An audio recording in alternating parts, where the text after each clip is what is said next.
similar challenge to last week with Wisconsin? Yeah, I think Iowa's done a really good job and of running the football, and they marry up their play action passes really well with their run scheme. Just like Wisconsin, I think they're an ascending group on offense. Obviously, it's gonna we got to tackle better.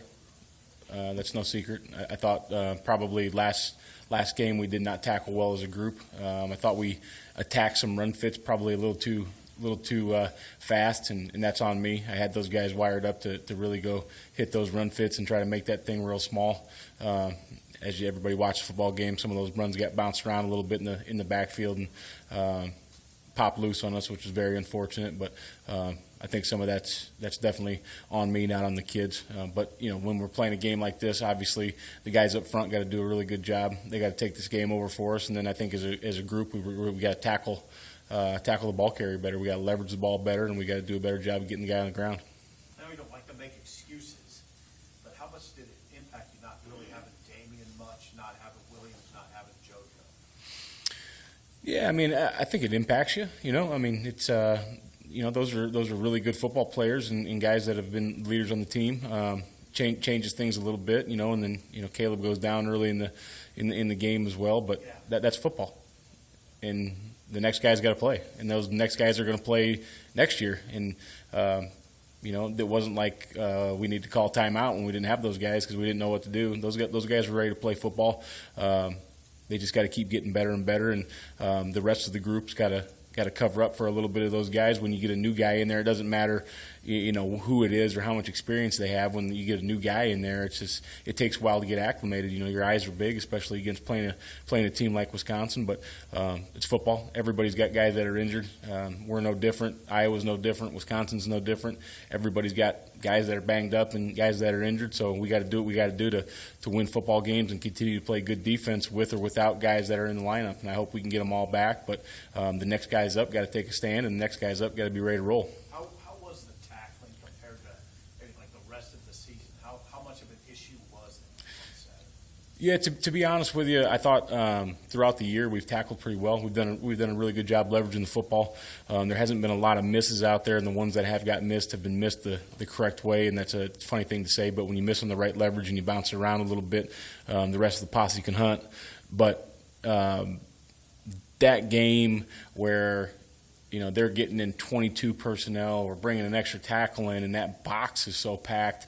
Those tackles are critical because there's a massive humanity in the A gap, and when that thing gets bounced around and somebody misses, there's nobody left to make that tackle. So I don't think it was like, oh my gosh, we weren't tackling anybody, but a couple of those ones that got missed just became intensely magnified because of the kind of game we were in. What's sort of your summary of Blaze Gunnarson's just progression? I know there's been injuries early on, but how he's come on of late, maybe? Yeah, I think, to be honest with you, probably, oh man, I mean, he was injured coming in, from high school. We had to get him some things repaired and all those types of things.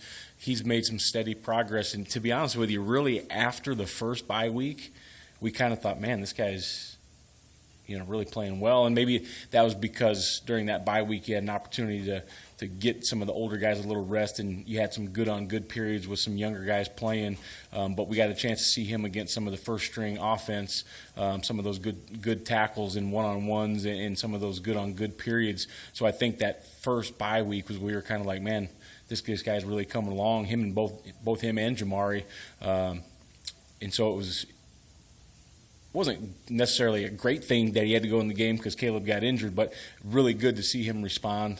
Did he make some errors? Absolutely. Did he play really good Big Ten football? He sure did against a really good football team. So that was very positive to see. I guess I'm kind of asked a similar question about Nash since he's a central part of it now. Where's he at?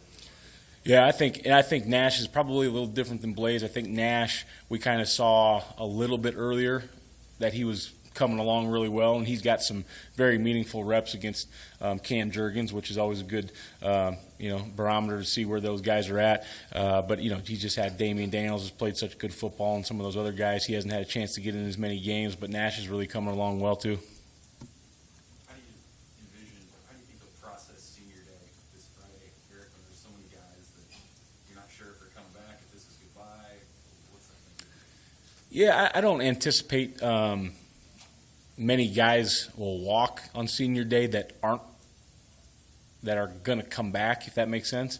There may be a couple guys, and I know they're all talking with Coach Frost, there may be a couple guys that aren't 100% sure, but I think most guys at this juncture are either walking and leaving or not walking and coming back, but there's always a couple out there. I think every senior day is mixed emotions, really cool for me to see them and their parents, and very emotional day, very sad to see them go. Probably for a lot of these guys, I wish we had them back another year, but they're going to start on the next leg of their life, whether that be Sunday football or the professional journey. But a very mixed emotions on senior day always, and it's been a special group to me just because this group was kind of some of the ones that started, even though we had some seniors, and I remember a lot of those guys, the Mick Stoltenbergs and the Davis brothers and Giff and all those guys. But this group has kind of grown up in the system a little bit, and it's going to be sad to see these guys go. They've done a lot for this program, and they've really played well this year.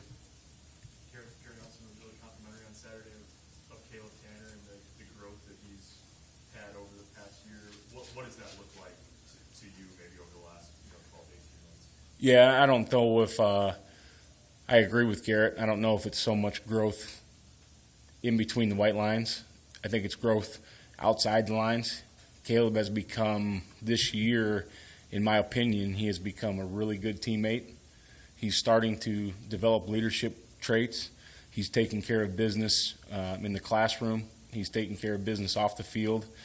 He's just really fun to be around right now. And so I think that Garrett's right. I think there probably has been, there's growth with everybody in between the lines every single year, and Caleb's no different. But that growth outside the white lines for Caleb has been the fun part to watch. Yeah, Iowa's got a lineman, Linderbaum, at center. You've seen a lot of good ones at Iowa in your life. How does he stack up, and what does he really do for their offensive line? Yeah, I think he's an exceptional football player. He's very athletic. Is kind of the first thing you notice about him. I think, to be honest with you, we'll see the look we get from Cam Jurgens is very, very accurate, because I find both those guys to be similar in size, and also they're both very, very athletic centers. So I think that look that Cam gives us all year when we do good on good periods is going to be carry over, really well for playing Iowa. But I think that kid's, he's very smart. He makes all the calls. He makes all the checks. Very athletic.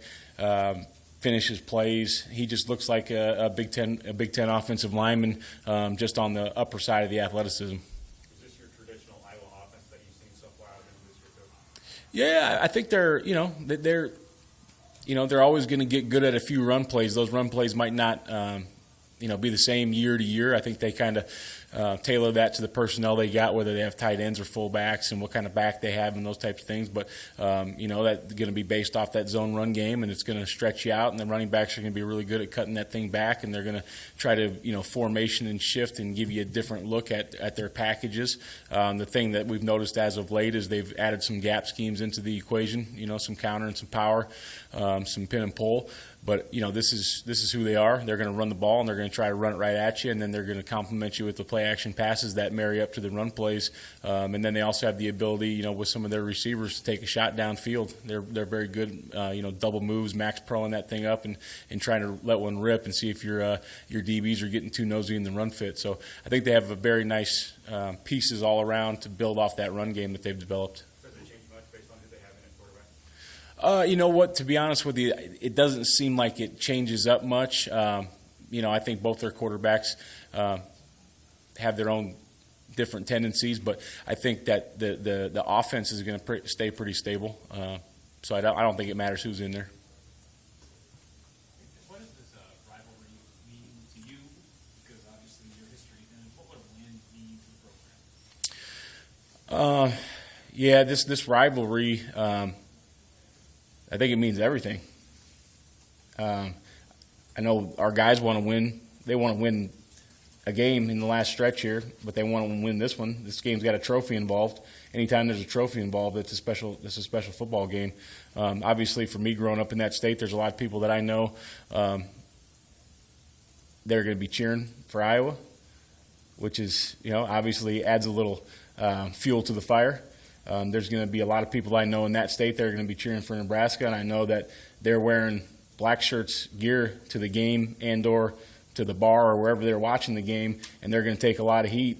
And I know they're doing that for me and for the Huskers, so that means a lot. But this football game, this is one that I think is, you know, kind of earmarked on everyone's calendar all year, just because this is the battle for the border right here, and we have to start winning some of these games before you can take the next step in the program's rise, if you will. And I think these games are big in recruiting.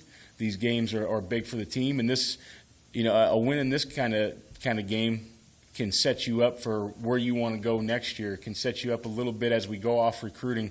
So I think this game is super important, not only about the rivalry, but also just the you know, just the aftermath that a win could mean to the program.